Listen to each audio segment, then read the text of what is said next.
Okay, hello. We're going to try this again. This will be take number 5. So just had a lot of difficulties, and I was trying to videotape Tuesdays on Monday so I could get a little ahead and have it out there for y'all.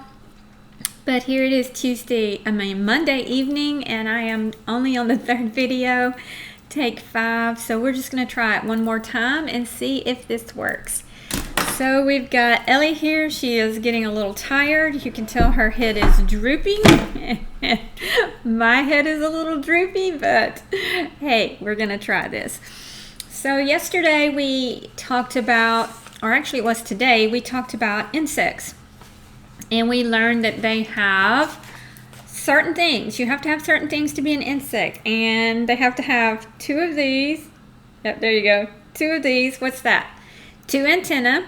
They have to have 6 of something, 6 legs, and they have to have 3 of something, 3 body parts. So I didn't think the book quite went into this, so I wanted to go over this a little bit because this is important for 1st and 2nd graders to know.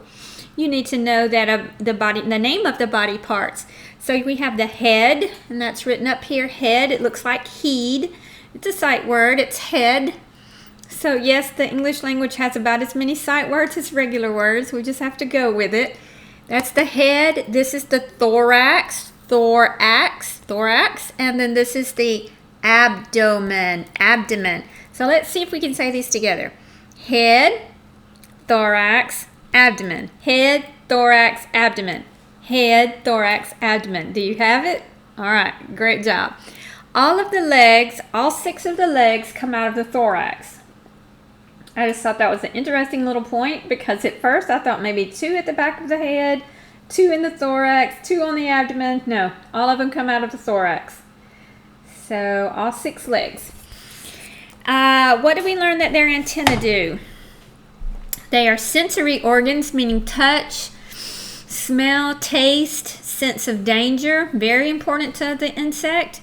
And today we're going to learn about metamorphosis. So you will need your insect vocabulary book, you will need your insect vocabulary sheet, and you will need your insect book. You will also need some markers because we are going to be coloring. But since this is take number 5, I have already colored mine. So you can just pause the video and color yours, and then we'll go on. So first of all, we're going to read about an insect life cycle. Life cycle is, cycle comes from circle. So a circle never stops. It doesn't have any corners, goes round and round. And I believe Lion King called it the circle of life. So it means a non-stopping circle of a process that will continue to produce new bugs over and over and over again. And we all have a life cycle, but bugs have one that is different from humans. So we're going to learn about it today. Most insects, you follow along, and I'll read to you out of the book. We are on the page Insect Life Cycle, Metamorphosis. Most insects are oviparous, which means that they lay eggs. Now we learned that mammals give birth to live young, but most other categories of animals lay eggs, and insects lay eggs. Most insects lay many eggs at one time. And then we have the big word, metamorphosis. All insects go through metamorphosis, which means that they go through a transformation. That's just a big word for change. All insects go through metamorphosis, which means they go through a change as they grow into their adult form. This does not look the same for all insects, however. Some insects, like butterflies, go through complete metamorphosis. They have a larva stage, which builds a cocoon, in which they change into their adult form. Some insects, like grasshoppers, go through incomplete metamorphosis. This means that they are born looking like miniature adults, but they will shed their exoskeleton several times as they grow. So you can imagine, if you were born as a tiny little bug and you need to reach this size, your skin would either have to change or shed. So they have an exoskeleton. Exo, have you ever seen an exit sign at Walmart or any place of business? It shows you where the door is. It's EXIT, exit. get out. That's how you get out in case of emergency. Well, exo means on the outside. They have their skeleton on the outside. We have our skeleton under our skin. So they shed that exoskeleton several times to allow for them to grow because they have to grow. All right, so now you need to get your little insect book, which is this, and we defined antenna yesterday, a pair of long, thin, sensory appendages. Just means it comes off the body. I'm not sure why they want to use such big words, but I guess it makes them feel good. Metamorphosis. If you look at this sheet, I've divided it up where you can kind of sound it out. It's that's actually an sound, morphosis. PH is from the Greek language. This word is from the Greek language, and PH says an F sound, so it's metamorphosis. If we look at the definition, it says the process of transformation from a young insect into its adult form. And I changed one word. I changed transformation into changing. I think it's a little bit easier for you to understand. Let's read it with changing. The process of changing from a young insect to an adult form. So this is metamorphosis, changing from a young insect to its adult form. So we're going to write that down in our book, and we're going to use the word changing instead of transformation. So you're going to write down the process of changing from a young insect to its adult form. You're going to write it in your book. I've already got my picture drawn because I did it on video number 1. So I want you to pause your video. I want you to copy your definition from this, except instead of transformation, I want you to write changing. The process of changing from a young insect to its adult form. All right, pause your video until you get that written, and then tap it back on. Okay, so let's see if yours looks like mine. The process of changing from a young insect to its adult form. All right, as you can see, I've already drawn my life cycle. So what did I start with? I started with eggs, and I want you to label them. Y'all are big kids. You're not in Miss Micah's class. You are not 3 years old. So no whining, no frowning, positive attitudes. Write eggs. So I drew my eggs. You can draw your eggs whatever color. I used this. You can see the cap is a little lighter than what the actual eggs, and I drew several eggs. And then I labeled it with my black marker. Do not worry about the arrows just yet. We'll do the arrows after all the pictures, okay? Listening ears, do not draw the arrows yet. We will draw the arrows at the end. So they start off with eggs because that's the youngest form you can start with. They start off as eggs. And after you draw their eggs, you can pause your video as you need to so you can color really pretty. Then I used this color. Use whatever color you want. Sammy is not really an artist. And I drew a caterpillar. Just little curves, little black legs, little black eyes. Caterpillar. All right. So then I wrote the word caterpillar, and I want you to sound it out with me because I think you can do this. Not I think, I know you can do this. The first part is cat. K-a-t, cat. In verse. E-R, in verse. Catter. Now we've got catter, we just need pillar. Pill, just like a pill that you take. P-I-L. Pill. The only thing that's tricky about that is pill has 2 L's. They just make one L sound, but it has 2 L's. So it's pill, and then it is a tricky one. It's AR at the end. AR we've learned says R in stars. We have not learned this. At the end of long words, it says just like in bird, in verse, in nurse. Same sound. Caterpillar. So it looks like this. Did you sound it out correctly? Is your pencil moving and your lips are still? Very good. All right, after caterpillar, it goes to cocoon. So we have eggs. The eggs hatch into a caterpillar. The caterpillar eats and eats and eats, and then he spins himself into a cocoon. So a cocoon attaches to a limb. So I just drew kind of a stick.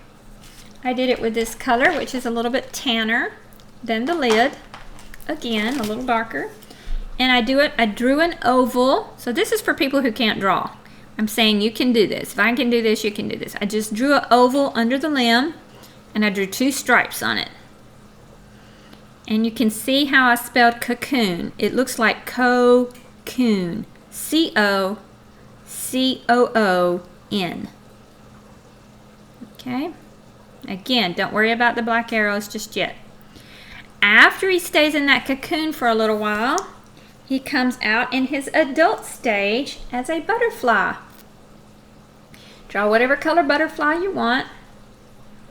Mine is red with black on it, accents. And under it, it says adult. A-D-U-L-T.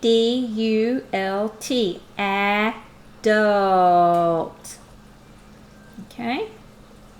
So pause the video, draw your pictures, and then after your pictures are drawn, we will do the arrows. Okay, so you've unpaused your video, and we are going to do the arrows. So the arrows have to point which way it's going, okay? So it starts at egg, and it goes down towards caterpillar, and you put a little point. It's like a V at the end of your stick, and you notice I curved my stick. And then I curved my stick again, and I put another V. That's a point to cocoon. From caterpillar, it goes to cocoon. And then it goes up to adult. And then back, the adult will lay eggs. And the cycle continues. It goes on and on and on, renewing. So we always have a circle of life. Butterflies are a symbol that many people love to watch and look at because it symbolizes how we can be going along in life and making bad choices, and we're just not really happy with ourselves. We are a fat, ugly caterpillar, and I'm just not happy about it. And so we let God wrap us in His grace, and out we come as a beautiful butterfly, because God said He will take all things and make them new. If you are willing to get in the cocoon and to grow and change, you can come out a beautiful butterfly. I love the story of the butterfly because it gives me hope, because every day I want to change, and I want to become a beautiful butterfly, even more beautiful than I was yesterday. So I have a video for you to watch. And it is the life cycle. I don't know if you can see this. The Life Cycle of a Ladybug by Emily Johnson. And it's on YouTube. And I'm going to hold it here for just a minute so you can write it down. It's just a 2-minute little video. And it shows Metamorphosis of a Ladybug. It's the Life Cycle of a Ladybug by Emily Johnson on YouTube. You can replay the video if you need to catch that. And it's ladybug's metamorphosis is different from a butterfly, and it has neat little stages that it doesn't even look like a ladybug, but in the end it comes out to be a ladybug. And also I will text you a link. Every year we grow butterflies, and they come as little caterpillars, and you may have done this before, you may not have. And they will send you, I think it's 5, and you get a net, and you get the caterpillars, and it tells you how to set it up, and it teaches patience because you have to wait for 2 weeks. They crawl around and eat, and then they spin little cocoons, and then they emerge, and then you let them go into nature, and it's really fun. It's worth the money if you have the money. It's a little expensive, but I think it is a worthwhile endeavor for your children to see the renewal process and how it happens. We would be doing it at school, but of course we are not at school, so I will send you that text, and you are free to do that if you want. If not, you can go online and look for kids videos. Be sure you put kids videos, Metamorphosis of a Butterfly, and you can watch it. It's almost as good as watching live. Of course, it doesn't quite take the place, but it's a good facsimile, and you can do that. Tomorrow, when we are doing science, I'm going to introduce to you another project. It will be a project for you boys and your girls. Anybody who doesn't like handling bugs will have a sheet of bugs. And for those of you who like handling bugs, we'll discuss tomorrow how you can handle them and how you can display them in the proper way to do that. So that is all I have for today. Remember, metamorphosis means change from an infant to an adult. And so I think it's also good to give yourself patience. As you're a child, sometimes you make a mistake and you feel so embarrassed, and you just really go over it and over it and over it in your head. And when you become an adult, you're kind of shy in that area because you just don't want to embarrass yourself again. You are not an adult. The whole process of being a child is learning. So don't be ashamed of mistakes. It's something to grow and learn from and move on. So don't worry and fret over it. Just move forward, because every day is a beautiful day. All right, I will talk to you again, and we're going to do an art project, so that should be really fun. It's a really beautiful one. It's kind of simple, but it's really beautiful. So I'll see you in just a minute.